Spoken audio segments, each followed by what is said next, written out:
Yeah, bro. How's everything since we last spoke? Like I think a year ago. Things are going well. So within that time, I think when me and you first started to speak and do role plays and stuff, it was basically me just trying to get into sales. So within that time, there's been ups and downs and rounds, but here we are, man. It's looking good. So things are going well. Nice. Yeah, I remember you had an agency, right? Like you had an Yeah, agency and then you wanted to transition into sales. yeah, yeah. Why did Sure. you decide to like move on from like an agency, like a business itself from like closing? Yeah. So basically, the niche that I was in was quite hard to scale. Maybe that was just a limiting belief that I had, or maybe it's just whatever it was. But I tried to kind of do the agency for a while and done okay with it, done like 10K months and stuff like that, but nothing crazy. But I was always pretty good at like, the face to face stuff, like the client stuff or like the sales calls itself. So basically from that, I seen like a bunch of guys doing really well in sales at the time. I think I had recently joined A Players, and I seen like all those guys doing well through sales and stuff like that. So I kind of was like, well, agency's not really working. I'm good at sales, so let me just, or I thought I was good at sales. I'm just good at having like normal conversation. So joined, you know, different programs and mentorships and whatnot just to try and get in sales Yeah. space. And from there, just been grinding away. Yeah. Yeah, it's interesting because both of us joined A players, I think, like last year, and it changed our life pretty much. Yeah. For sure. So I actually met James, who owns A Players, from joining Iman Gadzhi's offer. So I had an agency, joined Iman Gadzhi's offer as a SDR, and James was my closer. Then I went back to agency again, and then joined A Players, and then from that got back into sales and actually got like better roles from that network. But yeah, like Right. every single role that I got in the beginning was all from A Players, up until now.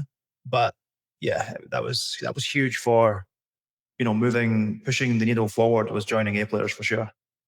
Yeah, that's quite interesting. So you basically join Eamon Gatz's team first, and then you kind of like, oh, this guy's creating a community. Let's join. Pretty much, man. I wasn't in a man's company for too long.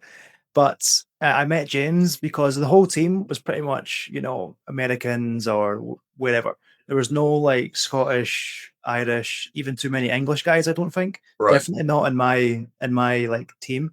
So James was like the only guy that I knew that was in the space. So when he launched like A Right. Players, it made sense just to go and join another network with guys doing similar to myself, who were all like, Irish, Scottish, English, whatnot, and tons of Americans as well. But yeah, it's cool. Makes sense. Like when you see somebody from your hometown, or even like you find someone who's relatable to you, like it makes it more achievable.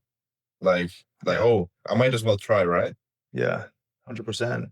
That's the thing. Like where I'm from, I don't really know anyone that was in the same space. So I've been trying to do it all myself pretty much the whole time and had some success, but it took me such a long time. If I had just joined a network at the start of the journey, I'd have been, so far ahead than I am right now. But I guess that's like the learning point is like you can't do it all yourself, especially not Yeah. in like high ticket sales. You have to join like communities or networks or pay for access to roles. That's just the way it is just now. But that will cut your learning time in Yeah. half for sure. So there's no other way to do it. You have to do it that way.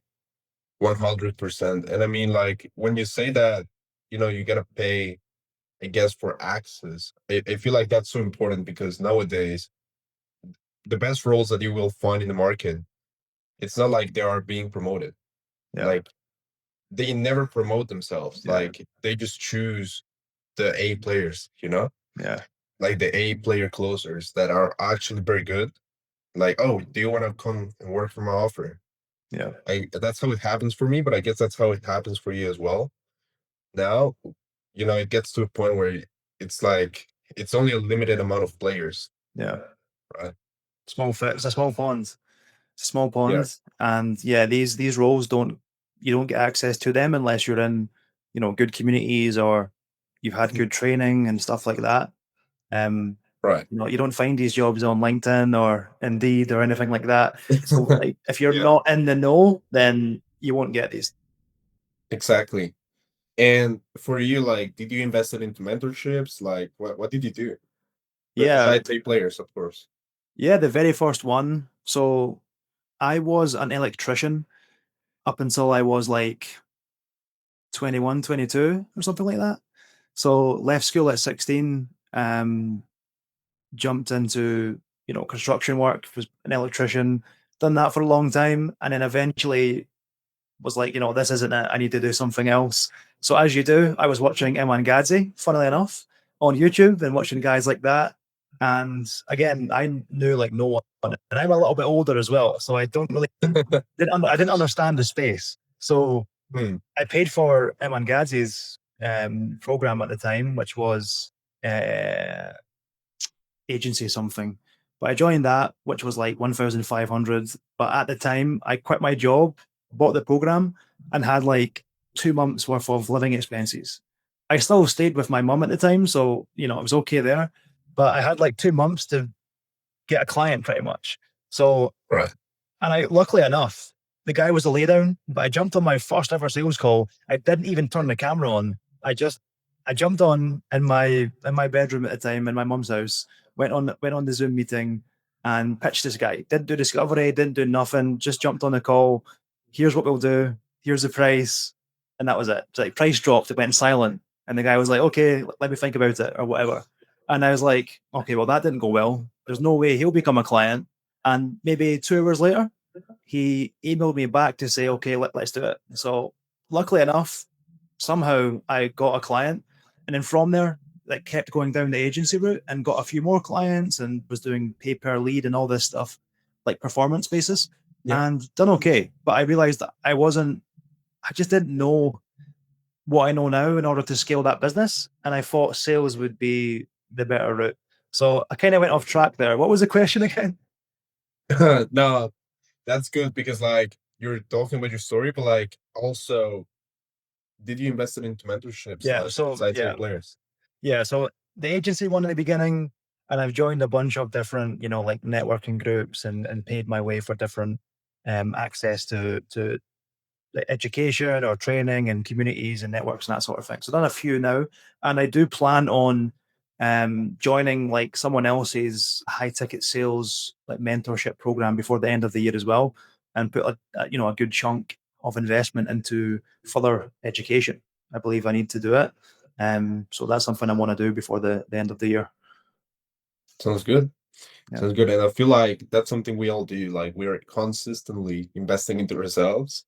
Like even when you get to 10, 15K, 20K months, like you're investing into every kind of mentorship that you want to like in order to get to the next level, you gotta invest, right? Yeah. So for me, for example, like I am investing into learning info in order to revamp my offer. So I already invested a couple grands. Yeah. Like it's the exact same. If you want to get into high ticket sales, you gotta invest in yourself so that you can shortcut the learning curve and actually get there faster, Yeah. 100%. essentially. So did you feel like did you made your first 10K a Yeah. month? Yeah. I did in agency and in sales. So I've done it both ways, although, 10K a month in sales is a lot more than 10K a month with an agency because there's overheads and fees and stuff like that. Of 10K in course. sales is pretty much 10K off the table. So it's a lot. What's the It's a lot. difference like between 10K as an agency owner and like 10K as a salesman? Well, I think the average going rate is about 60%, like margins, like 60% profit. Obviously it depends on if you have a team and what size of company. If you're doing 10K a month with an agency, there's not too much overheads. But if you're doing, 100K, I think 60% is sort of like the going rate in terms of margins. Once you've paid team, once you've paid um all the things you need to, you're left with about 60, 65%. Although I Right. think if you're running like a lean offer, you can do more like 70, 80% if you're using like tools and AI and whatnot. Right. Yeah. 100%. And as a closer, like how does it work? So closer, you jump on a call, you ask someone for money, they pay you, and you get 10%, and you keep that 10% to yourself. So the businessman gets 90% and you get 10%. But we don't do any marketing, we don't do any fulfillment. We just jump on calls like this, go through a Yeah, process, and a percentage of those guys end up paying you money. And then you take 10, 12, 15% sometimes of that commission. So it's not a bad deal. exactly. Yeah, I mean, to be honest, like I was also doing SMMA at the time. I don't Yeah. know if you quite remember, but like I was trying to do SMMA. I was doing cold calling people for like such a low margin. I was trying to charge them like 1K, and then I had to deliver for like 2 weeks, right? So it's quite stressful to be honest. And then I just decided to move on into closing, and I guess it made sense. And it's the exact same. Like it took me like 6 months to make my first 10K, like from joining like A players, like joining different communities themselves, investing into different mentorships. But like, how long did it take you? So strictly for sales, it took me, well, I've been in this space for like 2 years now, at least, I think. And it took me a long time to get things properly moving. Even with the agency, I had like tons of ups and downs. I kind of left it, went back to it. Um, and then I kept leaving and coming with sales as well, and trying different roles, and things would happen. I'd get bad roles, I wouldn't get paid my commission, or you get told the on target earnings are 10K, 15K per month, and you join, and it's actually you're making like 2 or 3 thousand a month. So I had a lot of bad experiences like Mm, that, really, prior to joining properly run like communities, because if you're in those communities, you get access to more so like vetted opportunities and boards, and everyone knows each other, so we all know what's a good role and what's not. Whereas back then it was like a long process of trying to figure stuff out, um, taking like the wrong opportunities and staying in the wrong opportunity right. too long. That was the main thing. So it took me a long time to really start to make some decent money. And even it's only really been the past 8 months that I've been making like consistent good money, because it's all good and well making 10K 1 month, but if you're making nothing month two, month three, month four, then it doesn't really matter. So for me, it was more like I wanted consistent, decent money from a role where I could also learn in as well, which has just been the role that I've recently transitioned from. I've been doing that for the past 8 months. And that was the first like consistent, solid role that I had, which was I was able to make some decent money from. And then now I'm looking to transition into a new role to start making some really good money. And really, it's really just starting to pay off now. So it took me a long time, but now we're here. So happy days. Nice. I mean, that's exciting. Like I saw a story like you're looking to go for 30, 40K months. Yeah, but I'm under NDA, so I can't comment on or talk about it too much. But yeah, yeah, Okay, yeah, that's fine. That's fair. yeah. That's fair. But yeah, like how did your life change, I guess, like from making good money as a closer compared to being a business owner? So funny thing is, I wouldn't even have called myself a business owner, because I was basically a glorified freelancer. Do you know what I mean? I had Mm, no team. I didn't even have an assistant or anything. It was just me. I was just doing like performance stuff, based stuff, where I would get paid on results or paid on close. But it's where I in a way, like, not self-taught, but just learned how to do sales through running an agency, or an agency, because I was pretty much just a freelancer. But I learned how to, generate my own leads, how to market, how to appointment set, how to jump on a call and go through a process of discovery to pitch, and even if how to do like two call processes and whatnot, stuff like that. I learned it pretty much all from the agency side of things. So when I did join an agency to do sales for them, it was pretty not easy, but it was a very, very easy transition to make into sales, because I was already doing it for myself. So I just took what worked for me and put it into a business that, maybe didn't really have a good sales process, or they didn't have a good close rate, or they were just a smaller company.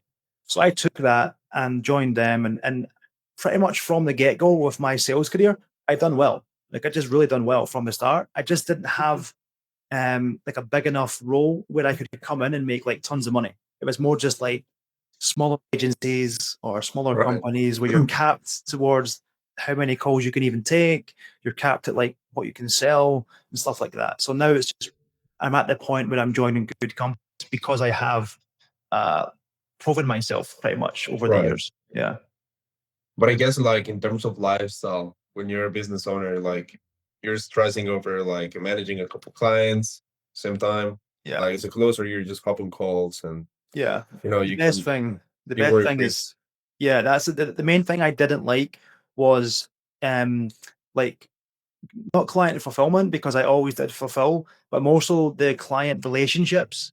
You know, having to deal with clients who are pretty much your boss. Like these guys are your boss. They're paying your money, and if they leave, it's going to hurt you. So you have Right. to keep them happy. And if they're, you know, upset for whatever reason, or you're trying to deal with four different guys and they're all a headache and you're getting paid like $2,000 per client, it's not really worth it. It's not ideal. I didn't like that at all. So I didn't really understand that you could have the whole client success manager like option. But at the time, if you're too small anyway, you can't hire client success reps. You need to have you do it all yourself in the beginning. So again, it comes down to like this closer side of thing. You just take calls, you just close deals, you do no client fulfillment, you have nothing to do with the person afterwards, which is great. You know, I want to do that. I don't want Right. to have to deal with all the headache. So yeah. Yeah, like that's so interesting because a lot of people will say, "Oh, I want to be my own boss." But when they get into SMA or they get into an agency or a business, like you're getting like mini bosses, right? Yeah. You're getting different bosses, like 10 to 20 bosses up your neck. And sometimes it's worth it though. I'm not going to come here and say it's not, Yeah. but as a closer, like it's a different kind of lifestyle, to be honest. Or at least it was for me, like traveling to Medellin, Marbella, like traveling all over the world is it's insane. But like saw that you made a big change in your life. Like you went from the UK Yeah. like to Spain, Marbella. Like how did it go? Amazing. That was probably the best decision I've ever made. Since moving out here, it's just been like up only, really. Um, you know, meeting guys as well. Of course, there's a big network of guys from A players and guys from different programs like Affinity Sales Training and stuff. All these guys are in Marbella, so you're going to play paddle during the week with guys, or Mm, you're going out for dinner on Saturday, or whatever it is. There's so much opportunity and so much like networking opportunity, and you can meet guys which are doing you know all sorts of numbers, all sorts of businesses, all sorts of niches. It's just good. It's good fun, and I have a wife and a daughter, so being here with them is amazing. You know, my wife doesn't work, so she just watches our daughter full time and takes care of our daughter. But nice. sun shining, nice location. You can't beat it. I love Scotland, but it rains all the time. It's grey all the time. It's not really Right. It's like a just different vibe. different vibe. Yeah, so it's so much better over here. Nice. Yeah, I mean, I love Marbella. Yeah, You can beat it, man. You can beat it. yeah, It's always sunny. Last time when I went, I think we played a little bit of pool. yeah, yeah. Oh yeah. Tamir's event. Yeah, you went to that house as well, right? Yeah. So I had just moved over here. I think at that time must have been Mhm. around like April or May. And I moved over here in March. But yeah, came over to Tamir's villa to see all you guys. And I was just recently here, so even just seeing that, I was like, wow, this is cool. Like tons of young guys all making money online, all in sales, agency, whatever. Huge villa, you know. It's just cool. I came over here and I was doing stuff like that. It's just such a change from, even just 2 years ago. Like Right. completely different life. So yeah, it's amazing. 100%. I mean, did you feel like moving from Scotland to Marbella was the best move in terms of lifestyle, money, or like all above? All above, man, because I've met a bunch of, speaking on online, even on Zoom meetings, on Google meetings, or even just over like, WhatsApp and Instagram and stuff. It's cool, but if you meet someone in real life, it's like different, completely different because you get their Right. vibe, you get their energy. Um, it's a better like connection, better relationship from then. So if you can meet like that in real life, then it's a much better relationship than just being like online. So if you're around that and you're meeting guys as well who are above you, then it gives you that push to keep going. If you're back in Scotland like me, and you're the only person you know making good money, working online, then you're kind of capped. You need to leave and find a bigger room. And once you Yeah. find a bigger room, you're back to being the smallest guy in the room. That's good. You want that because you want to get to being the biggest guy in the room again, and then you find a bigger room. You just keep going, leveling up. So at the point I was at, I needed to move. Like I knew I needed to leave Scotland and move to Marbella because all you guys were here, all the guys were here, and they're all doing well. It just made sense. And from that, I've had tons of good connections. I've met good people. I've had been to events, just a bunch of cool stuff. So that was for sure one of the best things I could have done. And I'm glad I did do it. Although it has been challenging at points, with different reasons and visas and stuff like that. And Mhm. having a family as well, it's like, it's already stressful enough and moving over to a different country and leaving your family behind as well is hard. But other than that, man, it's just been amazing, to be honest. Yeah. It's interesting because I'm even thinking of moving myself Yeah. next year, which I'll probably do 100%. Just figuring out visas and stuff plus business. Yeah. But yeah, I mean, I guess I have a kind of an analogy. When you move to Marbella from Scotland, it's kind of like when you move into a community or when you move into a mentorship. Yeah. Like the reason behind it is because you want to be surrounded by people that know more than you and will push you forward.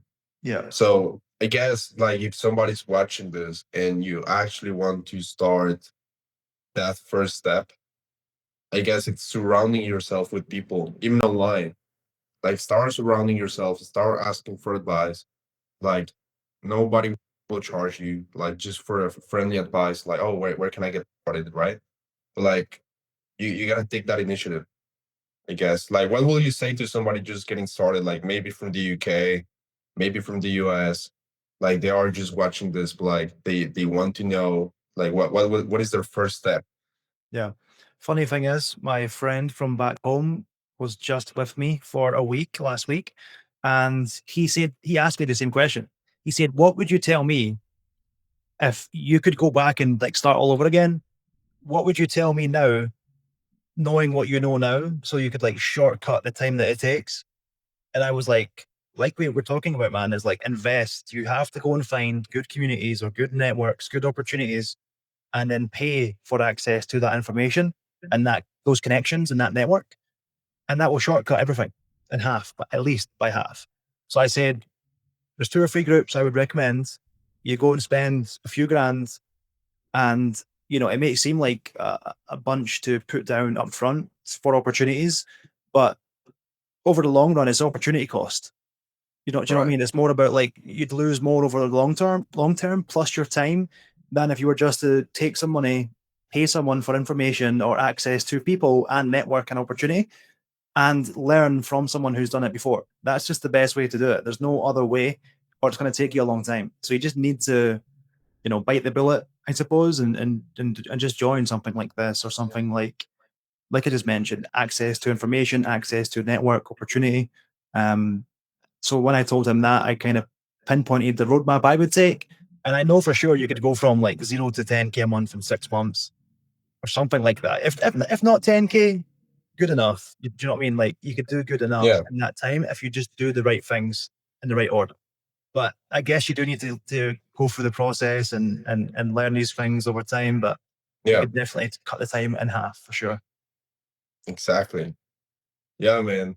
I mean, life is very interesting itself because you have to push yourself at first. Nobody will believe in you, Yeah. but I guess you have to be the best believer. Like you have to believe in God or whatever religion you have, and then obviously, put your head down and work because that's the only thing we can do. Yeah. Work hard, but work smart as well. And working smart is basically, you know, joining these communities or networks or whatever it Right. is, just get access, or not even as just on the community side of things, but also like you mentioned, like moving to somewhere like Marbella, where you can have access to people like pretty much 24/7. You can go to the gym with these guys, you can go to events with these guys, you can play paddle, whatever it is. And you're just like you mentioned, you can ask them for advice or information or whatever it is. So yeah. Yeah. I met so many business owners in paddle, actually. Like it's so interesting. You go into that gym and everybody is either an influencer or like a business owner, right? Yeah. It is quite interesting. But yeah, like what is the next step for you? Like what do you want to do like in the next 6 to 12 months? So got a really good role lined up for September. So start closing from September with my new placement, and from there looking to do big things for sure. Over the next year, I want to, I want to make about 500K in commissions, which I think is very, very, very achievable. And then from there, I'm not too sure, but potentially moving into, the typical path for a closer is either to go to sales management or run sort of different teams, um, stuff like that. So something within that realm would be the next move for me. Nice. But I just want to, you know, grip this opportunity by both hands and run with it and just be the top guy on the team, make Nice. a bunch of money, and kind of just make a name for myself in this space. And then from there, we'll see what happens. But the next 12 months are looking pretty exciting. Okay, bro. I'm excited as well because I've seen you like since literally the start to Yeah. now. And not only you, but like I've seen so many people like just get started and like boom, 10K a month. Yeah. So it's very, Easy. very achievable. I feel like, but obviously you have something in yourself. Like you're a competitive guy. I'm a competitive guy.